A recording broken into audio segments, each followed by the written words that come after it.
Bismillahirrahmanirrahim. Assalamualaikum warahmatullahi wabarakatuh. Waalaikumsalam warahmatullahi wabarakatuh. تقولون على الله ما لا تعلمون Masuk بلى من ya كسب suaranya. سيئة وأحاطت به خطيئته فأولئك Menarik. Ada yang masuk suaranya nih. أصحاب النار. Alhamdulillah. Ya, Assalamualaikum warahmatullahi wabarakatuh. Selamat pagi waktu Mesir. Nah, ada teman-teman kita di Mesir dari Ruang Tawasul. Dan kemudian juga selamat sore waktu Indonesia bagian Barat ya.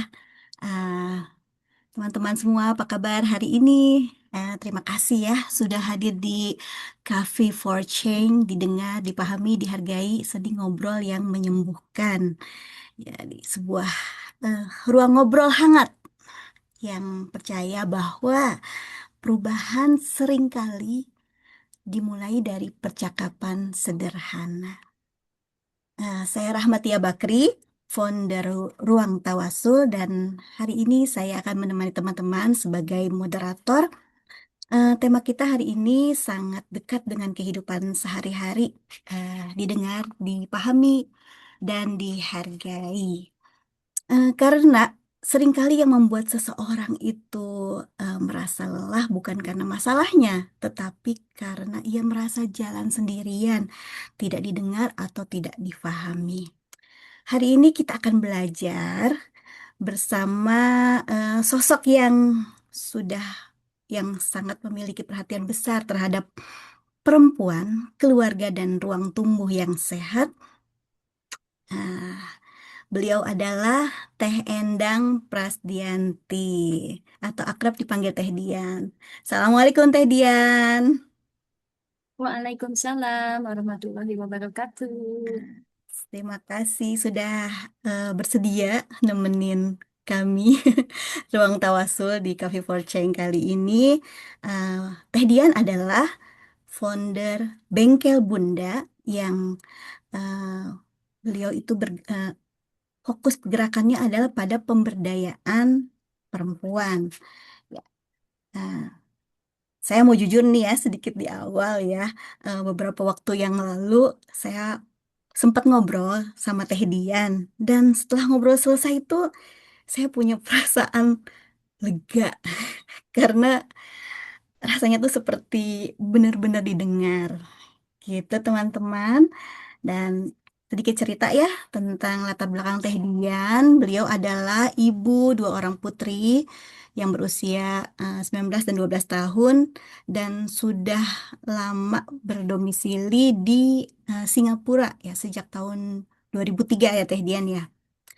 Beliau memiliki pengalaman yang sangat banyak, ya, sangat banyak di ranah publik. Ya, disebutin di antaranya saja ya. Beliau pernah menjadi asisten English instructor, kemudian juga Executive Secretary, Public Relation and Communication Manager di salah satu perusahaan besar di Tangerang, tempat saya tinggal. Betul ya, Teh?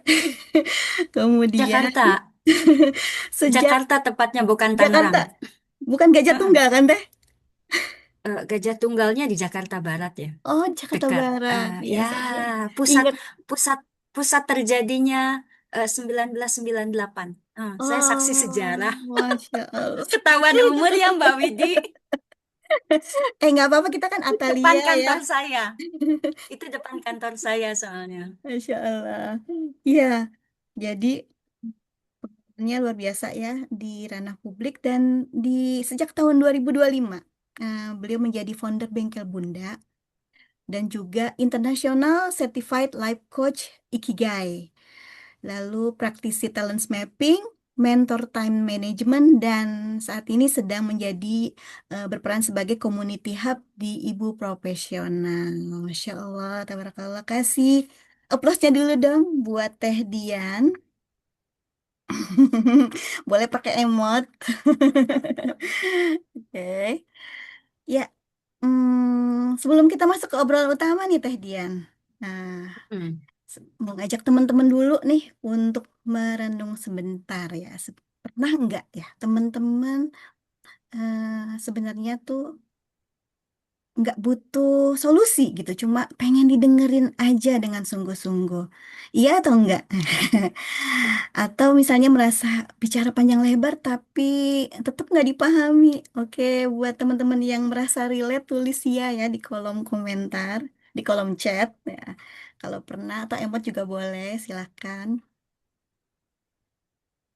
Ya, itu siapa aja nih? Ada yang mau komentar nggak kira-kira? eh, Pernah nggak ngerasain kayak gitu?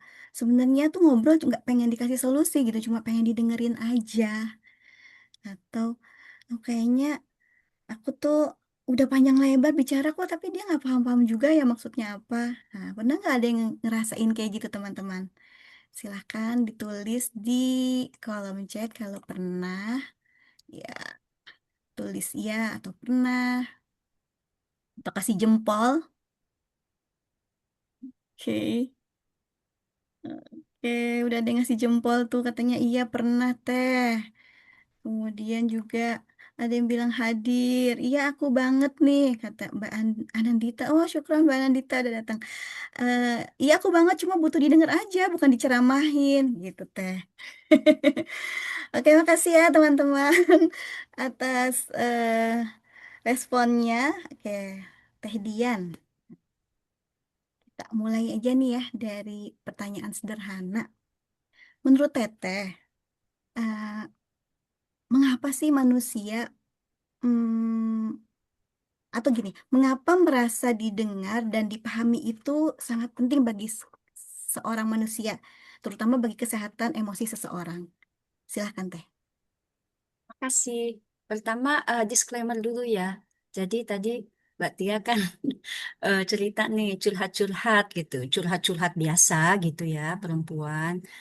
Ya saya dengerin aja. Kenapa saya dengerin? Teman-teman kan paham ya gaya komunikasi saya itu kayaknya nggak bisa di stop ya. Sekali ngomong terus. Nah, pada saat Mbak Tia bicara itu saya diem aja gitu dengerin. Gitu. Nggak taunya itu berbekas loh sama Mbak Tia.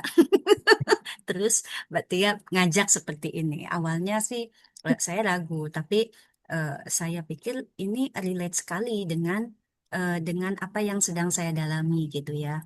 Tentang life coach itu saya terus terang di breakdown kecil-kecil gitu kan, dan saya berpikir ini kayaknya relate dengan apa yang sedang saya lakukan, jadi saya terima aja, karena saya pasti akan mendapatkan ilmu baru, entah itu dari pertanyaan teman-teman, entah itu kalau tidak ada ditanya juga, mungkin saya itu apa namanya, ketika teman-teman pasif gitu kan, oh memang seperti ini, dan itu eh, apa namanya keengganan untuk berbicara, dan itu menambah eh, data atau alasan saya sebagai life coach gitu Mbak Tia, kan itu alasan satu ya, alasan pertama saya mau apa namanya mau menerima sebagai narasumber. Yang kedua, pernah dengar kan yang kaya makin kaya, yang miskin makin miskin ya,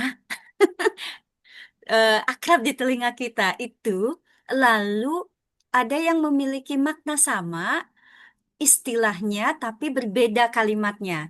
Jadi yang kaya makin kaya, yang miskin makin miskin. Ada yang bilang begini, uang hanya datang kepada orang-orang yang memiliki uang, gitu. Jadi sebet- eh, sebetulnya kenapa uang itu hanya datang kepada orang yang kaya atau yang memiliki uang, yang tidak memiliki uang alias miskin, kita bicara materi dulu, kok enggan didatangin uang? Ternyata bukan saja karena uang secara objek, lalu uang lagi secara objek dan fisik saling ketertarikan, atau kata sifat kaya ketemu dengan materi akan ketemu cepat, enggak begitu, tetapi mindset dan mentality orang. Ketika orang yang bisnisnya berhasil, mindsetnya itu berbeda dengan orang yang tidak mau berbisnis, dengan orang yang tidak mau apa kemauan, tidak memiliki kemauan untuk usaha. Nah, mindset dan mentalitas itu yang menarik uang, alias ada opportunity. Nah, setelah saya breakdown tentang life coach itu, ternyata bagaimana kalau saya analogikan si uang itu adalah enrichment atau eh, materi untuk life coach saya, untuk memperkaya gitu ya pengalaman saya gitu loh. Eh, Dealing dengan self development atau kapasitas diri perempuan termasuk emosi gitu. Meskipun saya bukan konselor gitu kan. Nah, aku pikir kayaknya ini deh nyambung. Tidak hanya bicara asal teori, karena itu pengalaman saya ketika saya belajar di Institut Ibu Profesional tahun 2023, tahun 2021 selesai. Lalu saya lanjut ke dari Bunpro. Saya di situ merasakan, oke, saya selesai dengan diri saya sendiri. Saya pikir ada masalah juga nggak apa-apa. Bukan eh, nggak menyepelekan masalah, bukan masalah, yes, saya hadapi gitu loh. Nggak down-down banget. Apakah selama itu saya terus nggak pernah down? Nggak juga. Tapi tetap optimis bisa saya lalui. Nah, lalu ketika saya melanjutkan perjalanan belajar saya di Bunda Saliha, saya kaget loh, kok ini tentang masalah gitu kan? Oke, terus akhirnya saya lulus Bunda Saliha 2022. Materinya saya terus aja ulik-ulik-ulik. Saya belum life coach saat itu, tapi saya eh, eh, mentransformasi tentang talent mapping gitu. Dan saya langsung menggali eh, metode yang menginspirasi Abah Rama membuat talent mapping. Saya gali terus itu gitu kan, Clifton Strange itu. Nah, ketika saya pakai Clifton Strange, pakai talent mapping, materi Bunpro dan materi Bunsal, kemudian saya membuat metode namanya eh, namanya itu pola sukses. Mungkin sebagian teman-teman pernah nyimak gitu. Pola sukses itu adalah internalisasi saya. Jadi belajar di luar IP dan belajar di IP internalisasi tahun 2023 saya praktekkan kepada beberapa teman ada 2 batch tentang pola sukses. Lalu tahun 2025 saya lulus punya sertifikat life coach internasional life certificate. Saya breakdown karena terlalu banyak sekali. Terlalu banyak sekali. Saya breakdown untuk kemelekatan tentang barang kalau beberes, kemelekatan terhadap orang. Kadang emosi kita teraduk-aduk gitu ya. Sampai ketika eh, keluarga terdekat meninggal atau putus sama pacar, kita down banget. Itu saya breakdown tuh si life coach tuh. Sampai saya menemukan satu metode, salah satu metode yang digunakan di life coach itu namanya Suhari. Kalau Suhari tetangga ya, ini ada namanya Suhari. Ternyata si Suhari ini itu mirip dengan si pola sukses yang saya bikin. Gitu. Nah, ini intronya teman-teman. Jadi saya ketika eh, eh, curhat atau ngobrolnya Mbak Tia, saya dengerin, saya kasih feedback, terus Mbak Tia lebih dari 3 kali, loh emang gitu teh. Saya diem gitu, bukan sotoy, bukan dukun gitu. Terus saya bilang lagi, tadi kan emang begitu, gitu lagi. Oke, jadi ketika Mbak Tia ngajak, sempat ragu, karena Mbak Tia backgroundnya komunikasi, keren nih. Jangan bawa ke background Mbak Tia nih, tetap di aku gitu. Nah, itu jadi saya berpikir eh, pola sukses saya, suharinya yang sedang saya breakdown dari life coach Ikigai ini gitu kan. Kok nyambung? Siapa tahu ini adalah cara atau salah satu untuk mengkayakan saya dalam mendalami Suhari. Gitu, Mbak, alasannya. Nah, tadi pertanyaannya, jadi clear ya teman-teman, kenapa saya menerima ini. Relate dengan ilmu yang saya dalami, plus sudah saya lakukan gitu ya di tahun 2023. Kenapa manusia itu pengen didengar? Itu sih fitrah ya kalau menurut saya. Kalau udah ngomong fitrah, udah selesai, nggak ada kelanjutan. Tapi kalau secara eh, apa ya, jadi kayak gini, pengalaman ya, suka sebel nggak sih dinasehatin? Kadang ada rasa kalau dinasehatin orang tua ya kita diam ya, kecuali kitanya berani ya ngelawan sama orang tua, ah mama gitu, emang mama nggak kayak gitu, ah bapak emang bapak nggak kayak gitu. Ke guru mungkin nggak berani, ke orang tua berani. Apa yang dirasakan kalau dinasehatin? Nah, ketika dinasehatin oleh teman, mungkin gitu sama responsnya ke orang tua atau mungkin lebih diem. Karena ke orang tua berani, ke teman nggak, jaim. Apalagi kalau ke psikolog, ya nggak sih, diem gitu. Nah, eh, jadi maunya didengerin atau active listening gitu ya teman kita. Kalau kalau misalnya eh, dipotong-potong aja, dan mana itu biasanya saya suka memotong karena saya nggak suka yang lebay-lebay gitu ya. Pengennya to the point, dan itu kelebihan sekaligus kelemahan saya. Jadi didengerin karena punya pengalaman suka dinasehatin, dinasehatinnya itu terlalu perfect. Jadi ketika kita menerima nasihat, merespons, dan ingin melakukan, itu sulit. Itu sulit, Mbak. Sebetulnya sih bisa, tapi butuh waktu. Dan orang-orang kita, saya nyebutnya orang kita. Karena kalau saya bilang orang Indonesia, emang tadi kan bukan orang Indonesia.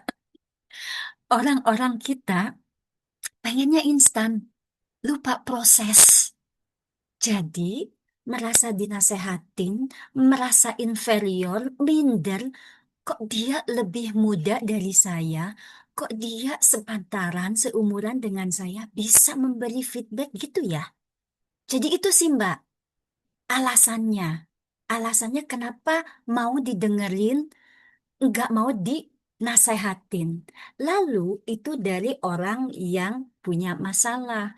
Nah, dari lawan bicara orang tersebut, itu kan maunya ngomong nih, sementara fitrah manusia itu adalah satu mulut dua telinga, susah kan untuk mendengar, pengennya motong aja, dan itu saya akui gitu. Itu sih Mbak. Jadi mau jawaban singkat, fitrah, mau jawabannya panjang sesuai pengalaman, karena pengalaman orang itu sendiri. Dan kalau teman-teman ngerasa bahwa mau didengarkan gitu ya, tidak mau sekedar didengerin aja gitu, iya dengerin terus apa gitu. Eh, Bisa dimulai dari diri sendiri. Ingat, yang kaya makin kaya itu. Kalau kita mampu mendengarkan, suatu saat kita akan ketemu sama orang yang mau mendengarkan kita, enggak menasehatin, enggak memotong, active listening. Jadi memulai dari diri sendiri. Gimana caranya? Dengerin anak, jangan potong anak. Itu sih Mbak dari saya. Terima kasih. Insya Allah menarik banget Teh Dian, dan jawabannya tuh banyak dapet insight malahan akunya gitu ya. Dan ini nih walaupun Teh Dian udah disclaimer ya, cuma Teh Heeh. Dian itu yang namanya komunikasi itu memang butuhnya coach Teh. Jadi kalau ngobrol antara ngobrol-ngobrol doang yang di ngobrol-ngobrol di warung kopi kayak gitu cuma hahihi kayak gitu, sama ngobrolnya Pak sama coach tapi dalam ruangan yang dalam suasana yang santai, itu beda banget teh, beda banget gitu. Dan kerasa banget waktu kita ngobrol kemarin itu kerasa banget.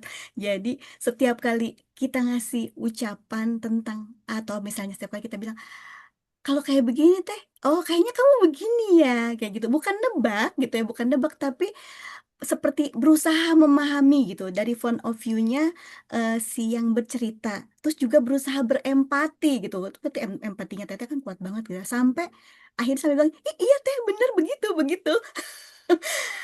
Jadi emang udah cocok banget aku ngajakin Teh Dian untuk ngobrolin didengar, dipahami, dan dihargai ini. Masya Allah, terima kasih Teh. Oke ya, jadi teman-teman dari Saya mau tambahin ya, oke, Teh, silakan Teh. boleh ya. Hmm. Jadi bicara dengan orang tepat itu kadang situasi harus mendukung ya. Jadi bukan harus nyaman, karena terus terang ketika saya bicara dengan Mbak Tia, saya di luar. Gitu. Saya lagi di luar, saya lagi jalan, lagi olahraga. Kan saya banyak mendengarkan, nggak banyak bicara. Bahkan ketika Mbak Tia cerita, saya jogging, teman. Saya jogging karena target saya hari itu harus 13.000 langkah. Alhamdulillah ketika Isa ternyata malah 16.000 langkah total. Jadi teman-teman eh, harus bicara sama siapa aja yang nyaman sama teman-teman. Oke, suasana bisa mendukung, tapi yang nomor satu bicara sama orang yang membuat teman-teman nyaman dan orang yang diajak bicara harus tahu kondisinya teman-teman lagi pengen ngomong dan didengarkan. Kalau orang itu nyanggupin, jalan. Nanti misalnya karena saya sama Mbak Tia, oke janjian seperti itu, jadi sebentar Mbak. Oke lanjut, tapi sebentar Mbak, karena saya pengen memastikan gitu ya. Nah, eh, orang yang diajak teman-teman ini harus paham bahwa teman-teman pengen didengerin aja. Nah, setelah selesai cerita, boleh tanya, lu ada respons gak kalau lu ada di tempat gue? Nah, jadi orang itu, oke, waktunya saya bicara. Kenapa ini penting saya sampaikan? Saya punya saudara, dia punya masalah sama orang tuanya. Saya bilang, lu maafin nyokap lu. Lu sekarang punya anak. Mau nggak anak lu kayak lu gitu? Saya bilang, dibalik nanti. Kamu kesel, marah sama ibu kamu, bayangin anak yang kamu sayangi marah sama kamu. Kamu minta maaf, enggak kamu maafkan. Susah lah, susah lah, enggak mau aku. Mungkin suatu saat, emang secara agama, ibuku benar memperlakukan aku kayak begitu. Aku bilang, gimana kalau kamu memutus rantai? Katakanlah ibumu ternyata punya luka asuh dari nenek kamu. Emang ibumu mau? Tetap saudaraku tidak mau. Dia nggak mau. Saya bilang, kasihan anak kamu dan kasihan kamu. Maafin ibu kamu, urusan dia tidak mendidik kamu sesuai agama, itu tanggung jawab dia sebagai orang tua kepada Allah. Ini urusan kamu, anak dan ibu. Saya bilang gitu. Dia tidak mau, ya udah nggak apa-apa. Itu karena dia merasa dekat sama ya udah, saya udah ngasih masukan, diterima atau tidak, tidak memaksa. Nah, dia pergilah ke psikolog. 2 bulan kemudian, ternyata ngomong sama psikolog capek juga ya. Dia bilang gitu. Capek. Udah lu bayar terus lu capek. Saya bilang gitu. Oh capek. Di detail kayak gini gue harus ngomong. Harus. Saya bilang. Permasalahannya bukan psikologi yang bikin lu capek. Lu sendiri yang lu bikin capek sendiri. Jadi kayak gitu teman-teman. Siapapun temannya, kondisikan. Pastikan lawan bicara teman-teman itu paham apa yang dimauin oleh teman-teman. Gitu. Gitu Mbak ya, tambahan. Tambahannya aja udah makin bikin kita jadi ngeh ya. Kalau yang namanya ngobrol itu ya nggak tahu. Nggak selalu kita yang pengennya, iya pengen didengerin gitu ya. Tapi selain pengen didengerin juga kita punya apa ya? Punya udah kenal nih, kenal emosi kita, kenal kita diri kita sendiri seperti apa. Jadi ketika ngedengar jawaban temennya itu tuh nggak tiba-tiba malah jadi baper kayak gitu ya Teh ya. Nah, itu tuh yang Ah, loh, baper jadi aku pengen cerita deh. coba cerita cerita Ada Teh, yang cerita suka Teh. baper? Cerita Teh. Soalnya gini, kok dia malah kayak ngeguruin sih kayak gitu kan. Atau Oke, aku oke. ya kayak gitu-gitu deh Teh. Ayo Teh, silakan Teh. Oke, aku mau cerita nih. Ada baper, ada cerita baper nih. Manusiawi ya, baper itu manusiawi ya. Emang kita malaikat, nggak bisa baper, bener nggak sih? Jadi, seminggu yang lalu, eh, saya itu menggunakan apa gaya saya berkomunikasi itu ketika dari zaman muda, saya direct to the point, gitu. Kalau sekarang, karena lebih terstruktur, setelah mengenal desain design thinking, saya gunakan open communication, gitu ya. Jadi kadang kalau lagi ngomong juga alasannya gue ngomong begini, gitu kan? Atau kalau mau sedikit resmi, latar belakang aku ngomong gini ke kamu, gitu kan? Nah, eh, jadi saya, jadi ada orang punya potensi keren banget, tapi tidak dimanfaatkan. Saya to the point. Kamu tahu nggak? Kamu tuh tinggal kayak begini loh, kayak begini. Ternyata penerimaannya, eh, penerimaannya itu salah, seakan-akan payah lo. Lu nggak mampu gitu, lu nggak sukses gitu. Penerimaannya seperti itu. Dan saya tidak tahu kalau teman yang saya semangatin itu salah paham dengan gaya saya ini gitu. Dan saya santai karena sudah lama bicara, kenal gitu. Jadi ketika sekitar 15-30 menit setelah bicara begitu, eh, kita ada momen berduaan ketemu karena itu dalam kumpul-kumpul teman-teman. Terus saya bilang, eh, sorry ya, kalau misal aku terus terang ke kamu tadi ngomong gitu. Karena aku bicaranya terbuka, nggak one on one. Nah, itu yang membuat temanku baper gitu. Terus aku bilang, eh I don't have hard feeling ya. Aku kan bilang gitu. Terus kayaknya itu aha momen dia. Aku yang hard feeling, Mbak, gitu. Hah? Aku bilang, sorry, kamu tersinggung ya aku ngomong gitu?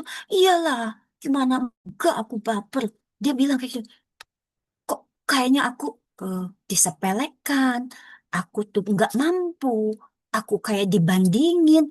Aku bilang, oh my God, aku nggak ada lo maksud kayak begitu. Terserah tapi ya, kamu merasa baper, tersinggung sama omongan saya, ya terima aja. Dan saya terima kalau kamu tersinggung dengan saya. Tapi sebagai orang yang sudah membuat kamu tersinggung, saya punya alasan ya. Alasannya kenapa saya bicara seperti itu. Karena saya sayang kamu. Sekali lagi, setelah saya menyampaikan alasan saya, kamu mau terima atau tidak, terserah kamu. Hak kamu. Accept your feeling. Saya bilang gitu. Nah, kalau dalam hal ini bukan konselor nih, ini udah life coach-nya keluar nih, gitu kan. Jadi dari nyemangatin untuk self growth, untuk bertumbuh, berkembang, langsung nih. Karena dia baper, jiwa coach aku keluar.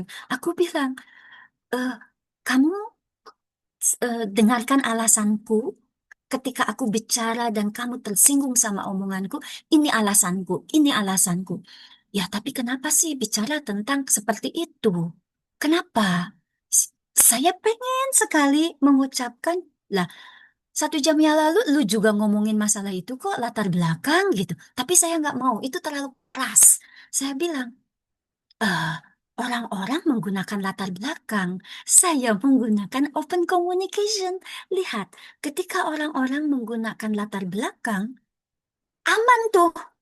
Kamu tidak tahu dan kamu orang tersebut memiliki pemikiran demikian ke kamu dan kamu tidak tersinggung.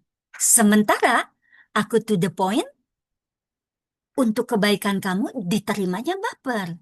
Saya bilang, kamu mau pilih yang mana? Sekali lagi, saya terima kasih sudah terus terang. Saya ke depannya bisa berhati-hati lagi ketika bicara. Bicara dengan dia maksudnya ya. Bicara, eh, saya mohon maaf dari hati yang paling dalam. Saya mohon maaf tidak ada intensi untuk menyinggung kamu, merendahkan kamu. Saya ingin menyemangati kamu. Adapun hasilnya kamu tersinggung, terima kasih sudah terus terang, alasannya sudah tahu, dan saya tidak meminta kamu langsung memaafkan saat ini. Terima dulu aja. Rasa tersinggung itu manusiawi. Jadi kayak gitu, Mbak. Panjang, so idealis, 100% seminggu yang lalu kejadiannya. Apakah saya idealis? Saya idealis. Kalau kata bestie saya yang kerja udah cukup lama sama dia, ada 2 orang di dunia ini yang bilang saya naif. Satu suami saya, satu bestie saya. Bestie saya pun juga berani ngomong naif karena saya cerita. Suamiku bilang aku naif gitu. emang bener teh kamu naif gitu. Sampai sekarang Besti. Eh, jadi apa namanya itu itu kejadian. Eh, apakah itu orang Indonesia? No. Jadi berhati-hati kalau teman-teman posisinya ada di saya. Saya pernah bekerja di multinasional company. Bos saya waktu itu saya jadi eksekutif sekretari. Eh, bos saya bule. Uh, saya dari banyak bos bule belajar tentang manajemen, belajar bagaimana menjadi seorang manajer dari bos ini nih. Dia orang Australia, gitu. Saya tentang manajemen risiko, tentang apa, belajar dari dia. How to be a good leader, belajar dari dia. Nah, saya deket, bos saya laki-laki, saya deket ke dia, ke anaknya, bahkan ke istrinya, deket gitu. Pokoknya saya senang sekali. Salah satu bos yang tidak saya mudah lupakan. Nah, eh, bule biasanya kan to the point ya. Kan konon seperti itu. Nah, suatu saat kita sedang rapat pagi, terus bos saya itu paham eh, kalau saya orangnya to the point. Saya bilang, mohon maaf ya Pak, saya panggilnya Bapak. Aku orangnya to the point, jadi bisa bisa bisa cocok sama istrimu Pak. Iya nggak apa-apa, bagus. Saya lebih suka orang yang to the point. Orang Indonesia yang saya pernah bekerja jarang mau to the point. Oke, nah jadi ketika dalam rapat saya ngambil minutes of meeting, saya pengen sesuatu yang serius dong dalam rapat. Nah ini bercanda. Nah, saya tuh tidak tahu ini tuh bercanda. Terus lama-kelamaan, gitu-gitu. Yang memulai bercanda bos saya. Ketika kita sedang bicara serius. Terus saya nyeletuk. Saya nyeletuk. Saya bilang, nyeletuknya ngomong dalam bahasa Inggris tapi kayak bergumam sendiri. Tapi kan aku deket satu manajer perempuan, bosku di sebelah kananku. Aku bilang, katanya nggak boleh bercanda, harus serius. Tapi aku ngomong bahasa Inggris sambil nulis gitu. Kedengaran lah sama si bos, kedengaran sama si manajer ini. Pada saat coffee break, si manajer teman aku bilang, Dian, gila lu ya. Bapak lagi mimpin rapat aja lu ngomong kayak gitu kagak sopan tahu. Gitu ke saya. Aku bilang, sorry. Karena aku kan lagi ngambil minutes of meeting. Mana? Jadi mau yang mana nih? Yang kalian bicarakan dimasuk serius, dimasukkan notulensi enggak? Ini bukan resume, Hmm. ini minutes of meeting. Harus semuanya clear. Aku bilang gitu. Sorry kalau memang itu membuat kamu nggak nyaman. Aku bilang gitu. Selesai meeting, aku ngomong lah sama bosku. Masuk ke kantornya dia, Pak. Aku bilang sorry ya kalau kamu tersinggung ya. Aku bilang si ibu ini tersinggung. Aku ngomong gitu waktu meeting. Oh, nggak apa-apa. Aku tahu siapa kamu, Dian. Enggak lah, enggak. Aku enggak anggap kamu serius. Tapi kalau si ibu A itu tersinggung sama kamu gitu kan, aku pun juga akan tersinggung kalau kamu itu serius. Mampus nggak teman-teman? Padahal gue serius. Berarti apa? Berarti even bule juga sama. Even bule juga sama. Dan pengalaman seperti ini eh, sering saya alami. Kalau mendengar nasihat yang bagus, kalau dapat insight yang bagus, jangan lihat orangnya, lihat kalimatnya. Itu kan orangnya mau terpelajar, orangnya lebih muda dibanding kamu.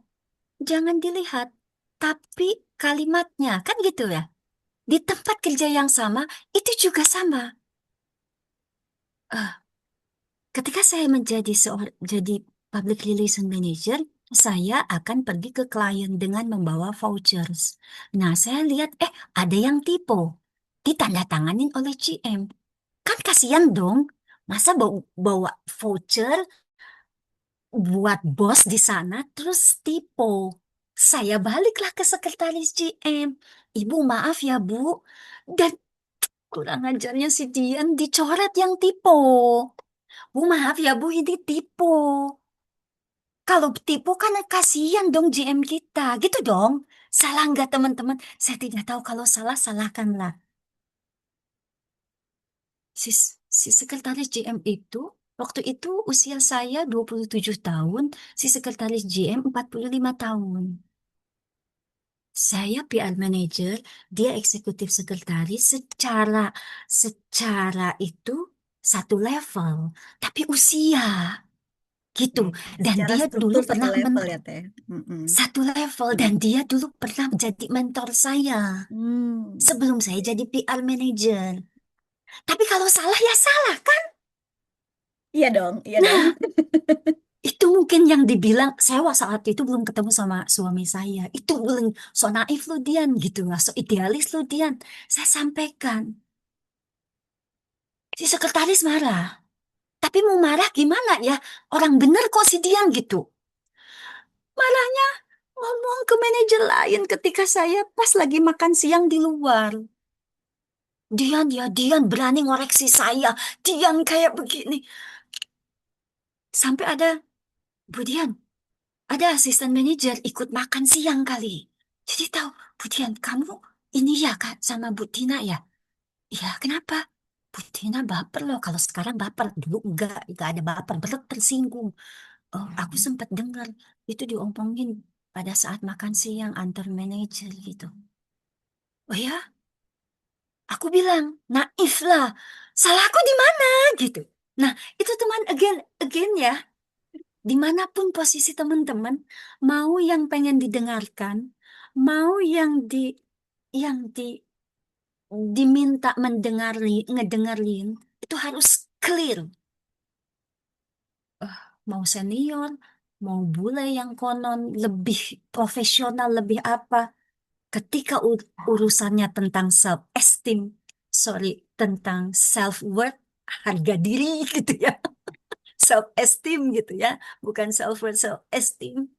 Mereka lupa tuh sama yang hal-hal baik. Jadi please ya, kalau teman-teman pengen mendapatkan seperti seperti apa yang disampaikan pengalamannya sama Mbak Tia ketika ngobrol sama saya, pastikan partner teman itu tahu apa yang diinginkan oleh teman-teman. Gitu ya Mbak Tia ya, panjang. Aduh, ini menarik tuh yang di self esteem. Ah, itu pernah sih Teh ngalamin juga ngobrol sama temen gitu ya. Padahal dalam situasinya itu situasi ngisi seminar kayak gitu ya. Jadi ketika ngisi seminar itu kan jadi kadang tuh minta ini ya, minta volunteer kayak Pendapat. gitu kan ya, minta volunteer. Oh, Kemudian ketika minta volunteer gitu kan, tapi pakai bercanda gitu kan, karena lagi apa namanya mencontohkan soal komunikasi interpersonal. Ya, jadi oke. saya mencontohkan yang interpersonal yang ngomongnya baik-baik aja, menghargai, atau ngomongnya juga yang eh, merendahkan kayak gitu. Nah, tapi yang diminta jadi volunteer ini terlalu menjiwai seolah-olah saya sedang beneran sedang merendahkan beliau gitu. Dan setelah itu betul-betul ada apa agak perbedaan gitu sikapnya Jarak. gitu. Ada jarak ya. Ada jarak banget gitu teh ya. Ya kalau begini, wah aku salah ini ya. Terus baper nggak? Kalau Nggak kalau dong. Kalau aku katanya karena belajar komunikasi berusaha untuk asertif, berusaha untuk open communication, gitu kan ya. Jadi cobalah tetap kalau ketemu itu ngobrol terus saya gitu, maaf ya kalau misalnya kemarin itu mungkin tersinggung atau gimana kayak gitu ya. Tapi ya tipe orang Indonesia kadang-kadang iya kak ada apa-apa kok kan kayak gitu, gitu teh Ya, ya. padahal apa-apa. Jadi menarik nih Teh. Coba tolong agak dikupas, kulik-kulik sedikit gitu ya. Karena ini menariknya soalnya Teteh ini betul-betul jadi certified coach life kayak gitu ya. Ya, jadi kayak bicara itu emang nge-coach banget gitu. Jadi kalau teman-teman emang pengen ngobrol itu emang seni gitu ya. Memang seni gitu. Jadi ngobrol itu nggak bisa yang ini nih yang benar, yang ini nih yang salah. Kalau ngobrol sama dia tuh harus empati, saking empatinya tuh nggak mau ngasih tahu kalau itu tuh salah kayak gitu kan ya. Itu bukan empati Itu sih kayaknya ya, bukan empati emosional empati itu. emosional gitu kan ya, gitu. Terus Baper asertif, tapi ntarnya. asertifnya terlalu keras kayak gitu. Apa ya namanya, Hmm. Eh, terlalu apa ya, sepertinya bukan Bosi ya, bosi kayak commenting gitu. ya, Kayak gitu. commenting. Nah, itu Mm-mm, coba mm-mm. di ini sedikit jabarin lagi gitu teh. Apa sih itu yang apa Oke. namanya, apa tuh maksudnya open communication buat teman-teman mungkin di sini Ah, ya ah, yang ah, nggak belum ah, ah, latar ah, belakangnya bukan komunikasi kayak kita ah, gitu ah. kan. Open communication apa kaitannya self esteem, self worth ketika kita Mm, lagi mm, mm. ngobrol sama seseorang, lagi berkomunikasi sama seseorang. Mungkin itu dulu teh. Ya, silakan Iya, teh. pertama sih niat ya. Pertama niat. Niatnya kita apa? Segala sesuatu udah niat. Katanya sih, kata dokter Gia yang lagi fenomenal sama dokter Tirta, ya nggak sih? Kata dokter Gia itu niat itu perannya 60%. Sisanya kesiapan kita. Jadi niat atau strong why. Nah gitu. Jadi itu penting. Jadi ketika mau ngobrol, siapin diri. Siapin diri. Kalau bicara tentang komunikasi, kalau teman-teman di sini kebanyakannya ibu profesional, cukup ringkas dengan komunikasi produktif. Jangan meraba-raba. Kalau enggak yakin, pastikan lagi, clear and clarify. Sebentar, maksudnya Mbak? Nah, kalau enggak mau, kalau sesama IP, CNC ya gitu. Saya CNC ya, kalau tidak sama IP, maksud Mbak eh, gini, maksud Mbak apa ya? Sebentar, saya belum paham. Bisa sih kayak begitu ya. Mbak Tia lebih keren lah, backgroundnya komunikasi gitu. Secara akademik, kalau saya komunikasi di situ, karena memang public relationnya itu eh, di Indonesia itu dari dulu sampai sekarang saya tanya ke keponakan saya, yang namanya PR itu agak sedikit negatif. Tidak perlu otak, yang penting lu wangi dan cantik, berpenampilan bagus. Mohon maaf, itu kenyataan. Saya pikir sekarang sudah berubah. Saya tanya ke teman saya, ponakan saya yang gen eh, gen apa ya, kelahiran tahun 93 itu ya. Sorry, 95 ya. Saya nggak tahu itu gen berapa, gen apa, gen Z ya. 95 Gen Dia X, bilang, 95 ya? Masih milenial, ya, milenial. 95. Ya, ya, gen gen Z ya kalau nggak salah ya. Oh, Ah, sorry, Gen sorry, Z. gen Y ya, gen Y milenial. Terus Gen dia Y. bilang, masih sama, Le, sekarang sampai temenku, dia memang backgroundnya PR, dia punya pekerjaan PR, akhirnya dia mundur. Kenapa? Karena dia merasa nggak enak. Jadi PR itu cukup wangi dan penampilan menarik, that's it. Otak nggak perlu, gitu. Jadi, jadi di situ eh, public relation and communication. Nah, biasanya sedikit-sedikit kalau sekarang lebih ke markom gitu loh. Humas dan markomnya gitu. Nah, jadi saya itu lebih kepada skillsnya aja. Kalau Mbak Tia kan, wah, secara teori, secara apa lebih keren. Nah, jadi sesama Aiper gunakan komunikasi produktif. Nah, kalau kitanya yang banyak bicara, mau menggunakan open komunikasi itu ya boleh menggunakan empati, tetapi empatinya jangan empati emosional. Ya basic yang emosional itu saya tidak akan bicara begini kalau saya di posisinya dia mungkin saya tersinggung, mungkin saya marah. Jadi seperti itu sih. Yang penting mimik kita sama gaya apa bahasa tubuh kita ya yang bagus gitu. Nah, itu.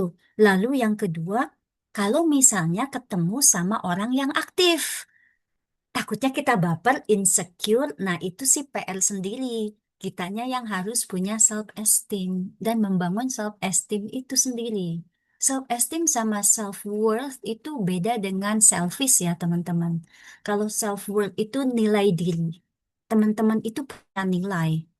Teman-teman itu ya self esteem itu harga diri, kalau self worth itu ya nilai gitu, bahwa teman-teman itu punya eh, punya alasan untuk dicintai, punya alasan tidak dipandang sebelah mata.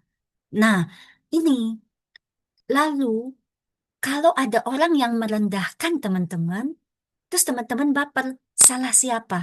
Salah teman-teman sendiri.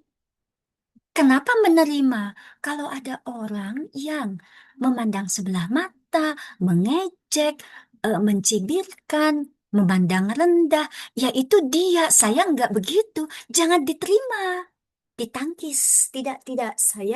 Saya orang enak aja. Emangnya gue rendah dibanding dia? Dia aja mikir gitu. Saya nggak rendah gitu. Saya, suami saya sayang. Anak-anak saya bangga dengan diri saya dan saya tahu kelebihan saya apa, kelemahan saya. Ya emang saya malaikat. Semua manusia punya kelemahan, semua manusia punya melakukan dosa dan kesalahan, tapi siapa dia bikin saya down? Siapa dia bikin saya baper? That's self-worth, that's self-esteem. Gitu, Mbak. Yang Ah, mudahnya Mbak aja, Widy tuh, Mbak mulai Widy dari tuh diri. Mm-mm. bilang Jadi katanya, perisai. iya katanya salah kita sendiri, jangan izinkan orang lain bikin sakit hati kita. Mau Yes, bacain komen yes. komen dulu nih teman-teman nih katanya apa nih di Singapura masuk juga ya tergia-gia.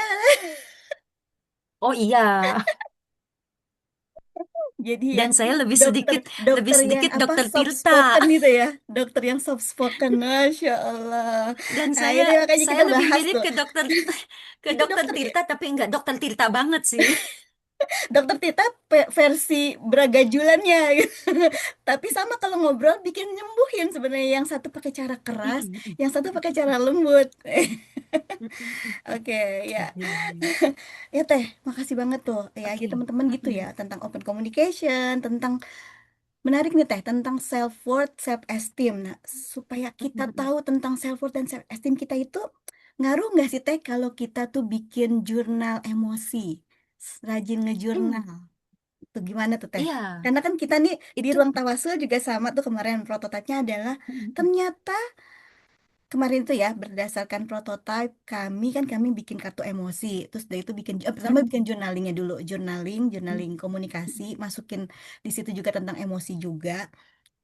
Kemudian juga forum keluarga kayak gitu, dan di forum mm-mm, keluarga itu ngomonginnya soal bikin apa, main kartu emosi kayak gitu Teh ya. Jadi hari ini perasaanku saat aku marah kan, saat aku marah tuh biasanya karena situasi apa kayak gitu. Terus dari itu juga tentang journalingnya, dan itu bikin teman-temannya yang ikut waktu itu, yang serta yang ikut forum keluarga itu jadi oh iya ya, oh ternyata aku tuh belum paham ya sama emosi ya, ternyata mm-mm. memahami emosi kita itu tuh penting ya untuk kita bisa merefleksikan gitu, Iya, merefleksikan diri kita di depan orang lain saat ngobrol, jadi kita bisa asertif kita juga tapi nggak baper kayak gitu ketika orang lain cukup mm-mm, keras ngomong sama kita kayak gitu. mm-mm. Gimana Teh tentang journaling Eh, itu? iya, kalau journaling eh, itu banget-banget menolong. Kalau malas nulis, mulai dari mana?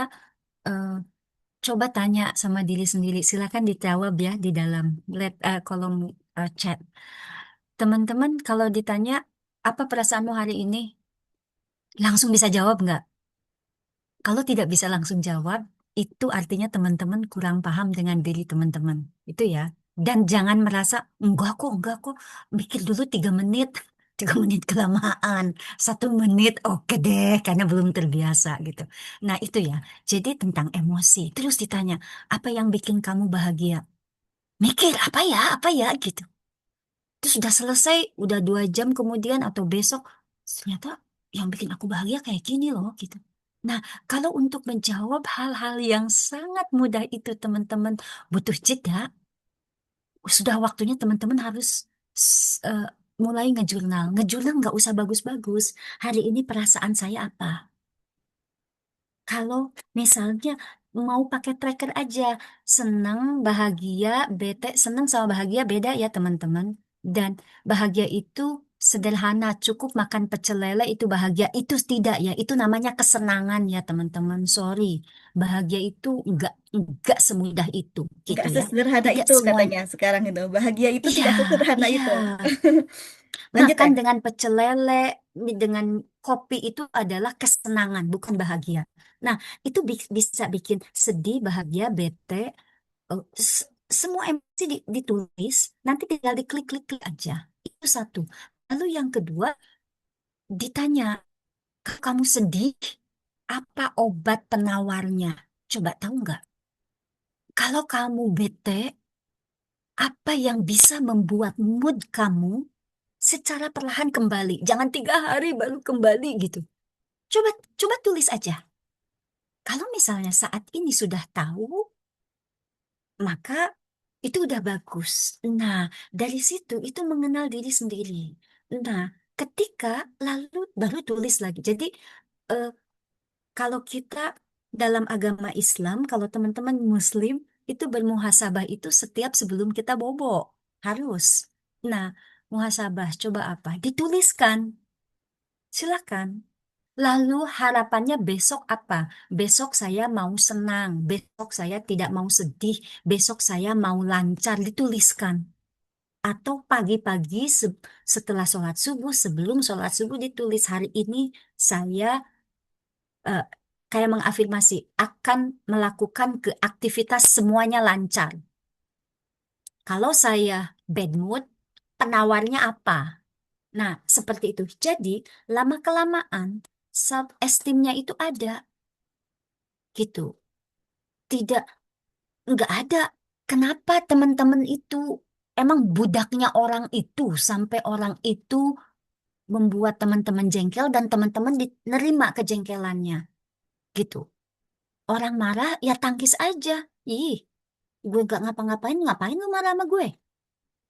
Makanya tadi yang tadi saya cerita baper itu nggak apa-apa, jangan jangan saya tidak meminta kamu langsung memaafkan saya gitu.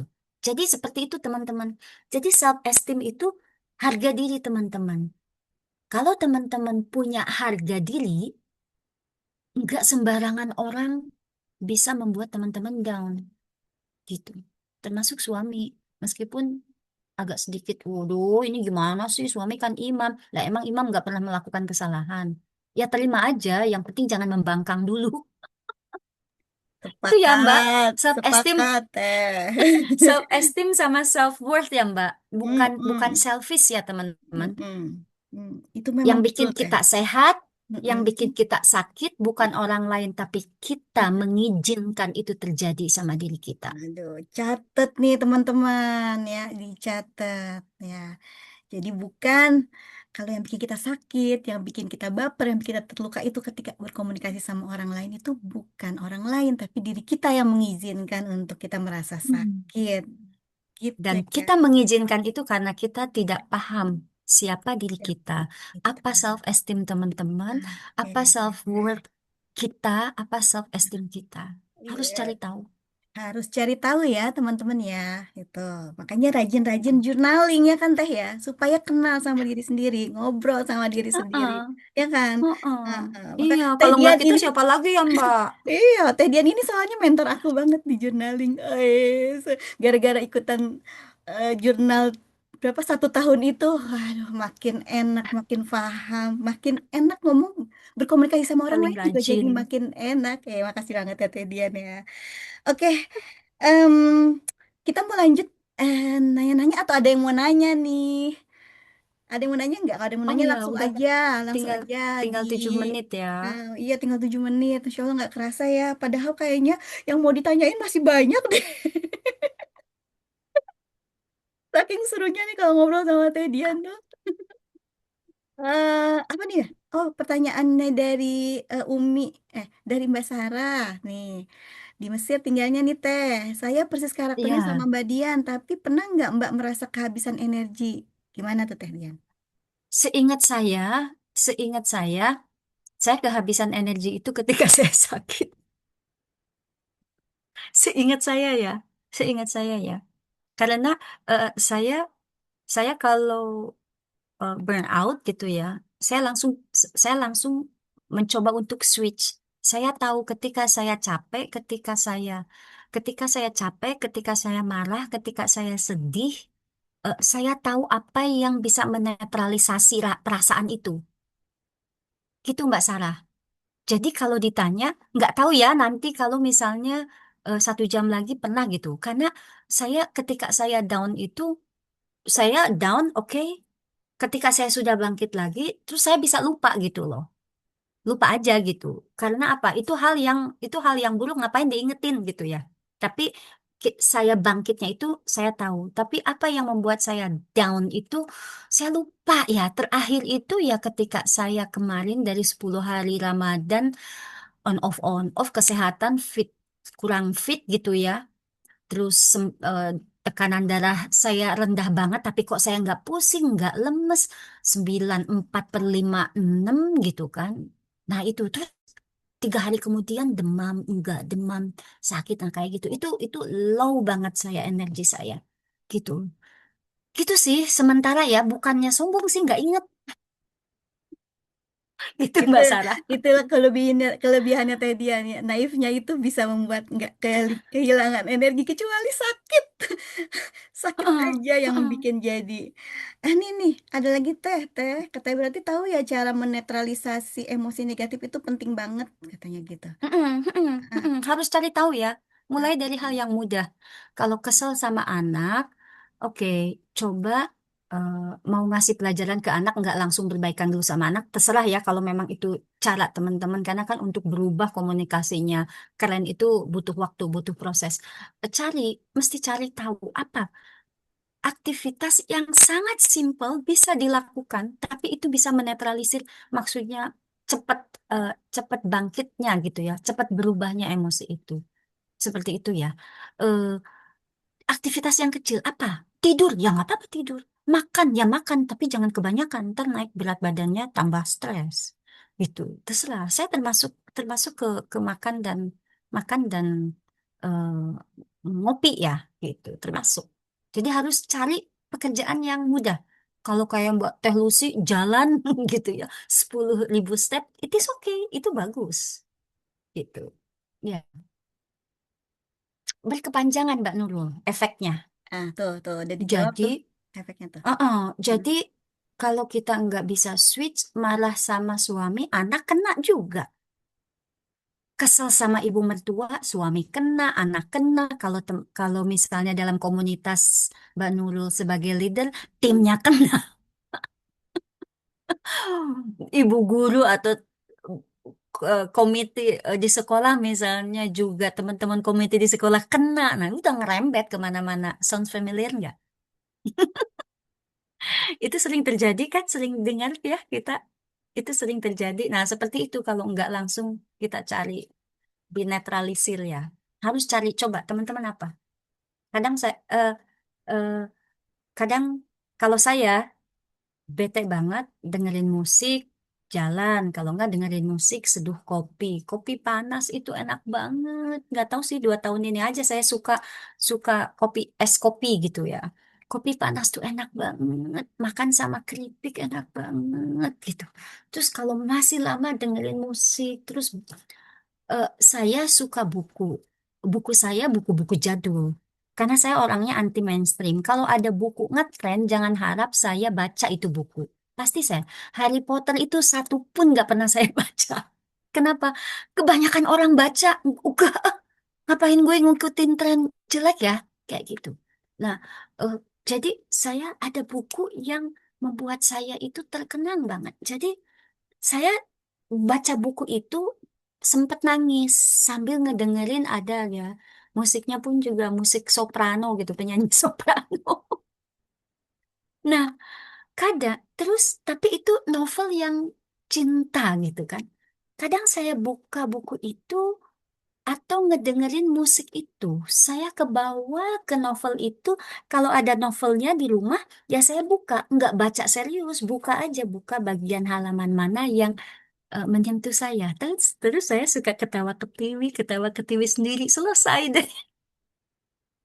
Cari ya, harus cari Cari ya, cari Atalia. yang sesuai dengan diri sendiri ya, sebetulnya yang Harus dicari. harus Itu dicari. obat mujarab ya. Nggak ada Betul. apotek, nggak perlu apotek. Iya, Hati-hati betul. kalau switchnya belanja. Belanja enggak sehat ya buat teman-teman. Mm. Once a while, sekali-kali nggak apa-apa. Tapi cari aktivitas lain yang bukan belanja. Kalau Karena rajin belanja teh, itu melibatkan rajin drakor. Lebih nggak sehat apa lebih kan. sehat daripada belanja? Itu nggak bisa komen saya. Itu saya nggak bisa komen. Kalau memang bisa, asal jangan enam Tergantung belas sendiri. episode 16 episode diselesaikan mata bengkak. Selesai masalah apa rilis emosi negatif, datang masalah baru tapi masalah kesehatan.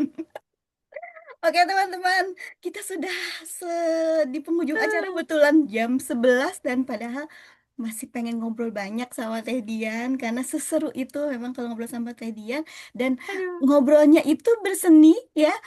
Bisa jadi kita ngobrol sama seorang itu kayak orang itu banyak ngomongnya tapi buat kita yang tipenya memang seneng untuk ngedengerin karena mikir kayaknya bakal dapet insight banyak nih, itu oke. Itu justru bisa menyembuhkan kita. Tapi juga kalau misalnya temen termasuk yang hobi ngomong juga gitu, dan temen itu juga Heeh. yang kita ajak ngobrol suka ngobrol juga, ya berarti harus tahu caranya, timingnya gitu ya, untuk saling dua Betul, arahnya, dan betul, nggak perlu baper dan nggak perlu betul. ingin menguasai ngobrol. Kok lagi ngobrol santai kok mau menguasai panggung sih gitu ya, Mm-mm, berdulu-duluan gitu. Dan mm-mm, sering kali ya, sering kali mm-mm, seperti yang tadi Teteh bilang dari awal, di awal gitu ya, sering mm-mm, kali kita itu mm-mm. kalau eh, ngobrol gitu ya, atau misalnya lagi berkomunikasi sama seorang kayak gitu, bicara, kita itu cenderung untuk ketika mendengarkan, maksudnya ketika mendengar orang lain berbicara, cenderung untuk nanti mau jawabnya apa ya habis ini ya, kayak gitu. Oh, Bukan serius? benar-benar bukan benar-benar mendengarkan kayak gitu ya kan ya. Cuma kadang-kadang Oh, kalau nanti, itu saya pengen nambah satu, Mbak. oh nambah, boleh boleh teh, Jadi boleh. bukan merespons dari Mbak. Eh, Mm-mm. kalau dia udah selesai ngomong, aku jawabnya apa ya gitu. Nah, mm-mm. Artinya dia tidak mendengarkan loh, Mbak. Nah tuh kan, berarti itu Itu, namanya jadi tidak itu bener tuh. mendengarkan teman-teman. Hmm. Ah, ah, jadi tidak Lalu ketika merespons, tadi kan Mbak tanya, nanti mau tanya apa? Kalau dia selesai ngomong, tanya apa ya? Berarti dia tidak memperhatikan, tidak mendengarkan. Nah, sekali bertanya, bukan bertanya karena tertarik nih, tapi bahaya nih, mempertanyakan. duh, mempertanyakan. Itu jadi Hmm, hati-hati ketika bertanya ya, karena bertanya sama mempertanyakan itu beda. Itu hmm. kan orang komunikasi sih ya, jadi tahu aja. Sama kita teh, hobi ngobrol gitu. Tapi Mbak, aku nanti ada kalau permintaan, Mbak, apa tuh? sama Momod. Aku Apa pengen tuh? tahu, kan aku ngomong terus nih, habis Mm-mm, Momodnya memicunya banyak ya. mm-mm. Kalau ngobrol sama orang komunikasi gini ya, tahu aja gitu. Gue ngomong kayak gini, dia nemu nggak celahnya ya gitu. Orang jebakan orang komunikasi kayak gitu. Mbak, aku mau nanya dong, aku mau tahu Mm-mm. ada hal yang baru enggak? Atau, oh kok aku baru ngeh ya, ini udah kejadian tapi aku baru ngeh ya. Setelah 1 jam di acaranya Mbak Tia ini dari para peserta, saya pengen tahu ada dua kek atau mau satu juga boleh kalau ternyata tidak mendengarkan gitu loh Mbak. Oke, oke, silakan ya. Yuk, teman-teman, kira-kira Tidak, ya, tulis deh ya. tidak mendengarkan karena kebanyakan ngomong. Atau keasikan didongengin gitu ya. Terus mikir, nanti juga ada rekamannya bisa dengerin lagi. Padahal terus skip-skip gitu ya beberapa hari kemudian. Jadi teman-teman nih yang betul-betul tadi menyimak gitu ya, karena kan nih temanya adalah didengar, dipahami, dan dihargai. Jadi gimana ketika teman-teman mendengar materi dari Teh Dian tadi, walaupun cuma bukan materi ya, obrolan kita tadi gitu kan ya, apakah benar-benar teman-teman itu pengennya didengar atau mendengarkan? Ya, pengennya memang cuma dipahami atau berusaha memahami apa yang sedang dibicarakan oleh orang yang sedang memberikan pesan seperti Teh Dian tadi yang bicara. Karena itu adalah eh, akan berakhir ya, berujung pada kita itu memang menghargai obrolan ini sebagai sesuatu yang bermakna untuk kita atau enggak. Kayak gitu. Oke, teman-teman, silahkan yang mau kasih insight. Oke. Oh, seru katanya kayak ngobrol ketemu langsung. Dapat nggak nih Mbak Nurul? Dapat nggak kira-kira apa gitu? Satu aja insightnya ketika yang diobrolin ini yang paling nempel dari obrolan kita ini. Atau yang lain silahkan. Satu aja yang paling nempel dari yang obrolan yang tadi kita ngobrolin dari awal sampai tentang self worth, tentang self esteem, tentang open communication, tentang active listening. Yang paling nempel tadi tuh kerasa banget atau bisa jadi semacam insight gitu, yang mana? Apa? Ngobrol itu perlu menyamakan frekuensi dulu gitu katanya Teh. Kata Manurul. Iya nggak Teh ya tadi yang disebut sama Teh Dian? Ya, Oke. iya, iya, iya. Berarti betul-betul Jadi, mendengarkan ya. ya, Karena orang yang bisa ini mendengarkan nanti akan juga didengarkan oleh orang lain, gitu kan Teh? terima kasih. Oke, Itu makasih. saya kasih 3 poin untuk teman-teman tentang eh, tentang eh, self esteem ya dan self worth ya. Eh, Bekerja dengan siapa? Kalau saat ini ibu rumah tangga, ia berhubungan dengan siapa? Itu ditulis. eh, Melayani siapa? Suami, anak, atau siapa? Kalau guru, lalu bagaimana hari-hari teman-teman? Itu harus sering diisi. Diisi itu cara mengenal kita. Jadi dari situ biasanya jawaban dari tiga itu itu orang-orang itu yang akan banyak mempengaruhi emosi teman-teman. Gitu. Itu tipsnya dari saya sebagai closing sebelum ditanya. Terima kasih banget udah dikasih tips, the closing kayaknya aku nggak perlu kasih eh apa namanya resume lagi. Oke teman-teman, terima kasih banyak nih cuma kayaknya pengen ini nih pengen bacain aja nih dari Mbak Marda, dari Mbak Marda nih, temen pengurus Evrimania nih. Pengobrol perlu cari teman yang pas, selain mau didengar harus mau juga mendengar. Oke, oke ya itu ya. Kita jadi kita kalau mau ngobrolnya itu yang menyembuhkan, ya walaupun ngobrol itu adalah sebuah seni, ya memang harus cari teman yang pas sih. Kalau kita memang mau didengar, tapi dan kita juga harus eh, mau mendengarkan gitu. Oke, terima kasih ya teman-teman. Masya Allah, tabarakallah. Nah, masih banyak banget yang udah bertahan di sini dari pertama sampai terakhir. Terima kasih. Oh, bacain juga deh punya Mbak Biba. Sayang lo nggak dibacain ya. Nggak apa-apa ya, nambah-nambah dikit ya Teh. Dari 1 jam. Pastikan teman bicara kita tahu apa yang kita inginkan. Mau didengerin aja kah? Atau apa? Kurang lebih ini tadi Mbak, katanya gitu. Oke. Terus itu bacain juga nih dari testimoni sih nih kayak Teh. Katanya seru nggak ya ngobrol ketemu langsung. Nah, terus dari itu kata Mbak Sarah, aku sangat menikmati obrolan ini sampai tadi ngantuk jadi seger. Gitu. Ngantuk jadi seger lagi. Yang aku dapat adalah kita harus memahami diri sendiri dulu sebelum merespon orang lain. Gitu teh. Alhamdulillah. Terima kasih ya teman-teman sudah hadir di Coffee for Change kali ini. Saya mohon maaf jika ada kekurangan. Kita jumpa lagi di eh, lain kesempatan mungkin ya. Kita jumpa lagi di lain kesempatan. Eh, Terima kasih banyak dari saya. Saya Rahmatia Bakri, undur diri. Assalamualaikum warahmatullahi wabarakatuh. Waalaikumsalam. Warahmatullahi wabarakatuh. Hatur nuhun. Terima Assalamualaikum kasih. warahmatullahi wabarakatuh. Sampai Ya, ketemu lagi. bekerja. Ya.